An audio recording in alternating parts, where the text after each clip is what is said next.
because we can let them build up however you want to do it. So first one's Chris, and Chris says, I can't make the mental leap to credit anything to an imaginary figure.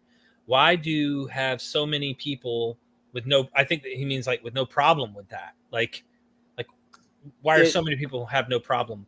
It's because I think, because largely belief in a particular religion is psychological. I would argue it's belief has a functional benefit, and if it's providing that functional benefit, then you can end up believing anything. Goodness me, you look at QAnon and all these kind of crazy stuff, conspiracy theories and moon landings. People can believe what they like if it does something for them, right? And they can suspend belief in suitably creative ways. So I don't think that. I think. Again, to go back to this really central idea that if you believe in this imaginary figure, it gets you to an eternal life in heaven, in paradise, man. So what heaven and hell are the biggest blackmails, like emotional blackmails, that or the biggest reward and punishment in human conception. There is literally nothing greater than heaven that you can imagine, because if you can imagine it, that would become heaven, right? There's nothing worse than hell in human conception, because otherwise that's what hell would be. So therefore, it is the worst thing you can imagine. These are the greatest carrot and the greatest stick that you can apply to humanity.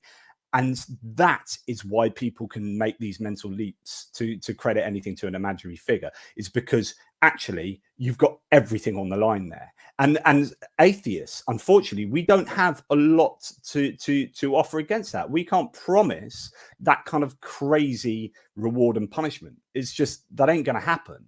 And some people might see that as a problem, because actually it's harder for us to attract people to our worldview, or depending on whether atheism is a worldview, but you know what I mean. That's so interesting, the way that you phrase that. Yesterday, I dropped a video with John Dominic Cross and answer my question. There was no empty tomb. And of course, he's pointing out, like, no, divinized men had apotheosis, had ascensions. This is a mythos of Jesus, sinning. And this gentleman believes in something divine. He believes in some form of God, but he puts it in an evolutionary model. So Crossan knows there's problems, so he recognizes, hey, I'm going to pick and choose. And I got respect for that. But at the end of the day, some guy commented, and I guess when people dislike comments, it drops comments down to the bottom, I guess. And this guy is like, I found him at the very end. He had like 6 or 7 comments. Nobody liked it. And he's like, what did he say? You better hope that you're right, or something like that. Like, and he's some believer. You could tell he was like not happy with this video. And he's like, you can see there was fear in this response. Are you sure you want to risk it and stuff like that? I think we could do pretty good jobs of showing how the mythos has begun, and how natural phenomena and imagination and beliefs become what we call heaven and hell. And then we want justice and stuff too. But anyway. So I've talked about this before, how like you can challenge someone on, say, evolution, and you can say, or young earth creation. So you go to a young earth creation, you say, right, the world, here's the rational evidence for the fact that the world is not only 6,000 years old. And by delivering that evidence, what you're not doing, this is called terror management theory and mortality salience. So if your viewers want to go and look this up, that's what they want to look up. But the idea is that by challenging someone's acceptance of the age of the age of the world, what really you're doing, if they were to accept that the world is however billion years old, then they are jettisoning their belief in an afterlife, in an eternal paradise. And so they are therefore going to reject your rational evidence, not on the basis of the power of that rational evidence, but on the basis that if they accept that rational evidence, they have to give up going to heaven for eternity. And they ain't going to do that.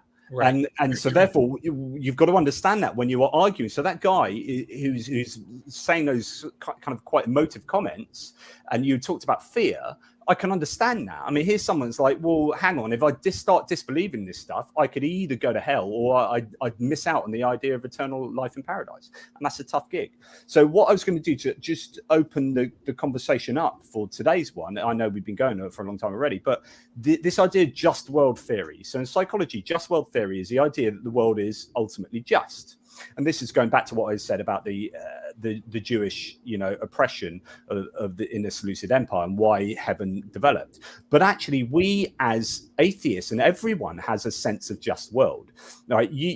I get really frustrated at unfairness. I mean, really viscerally frustrated. It's actually, interestingly, it's part of like a liberal political psychology, which is kind of understands why I'm pretty liberal, is that fairness and unfairness are really big trigger things for me.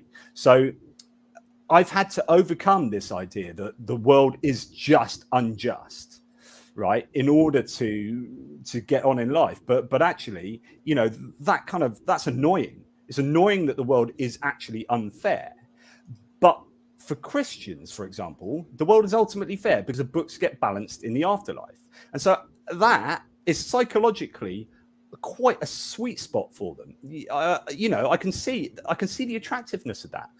Heaven and hell, the books are balanced. Anyone that's a complete bastard on earth, don't worry about it. They'll get their comeuppance in hell. And that sweet little baby who died of cancer, it's all right. They have an eternity in heaven. Job done. I can feel good about my life now. Whereas I'm like, God damn, that's unfair. We need to cure cancer, and we need to stop unfairness. That is interesting. I'm with you. I mean, and there's people that don't even accept that we have a worldview to stand on unless they're such radical fundamentalists, unless you believe in Jesus or you're really borrowing it from God.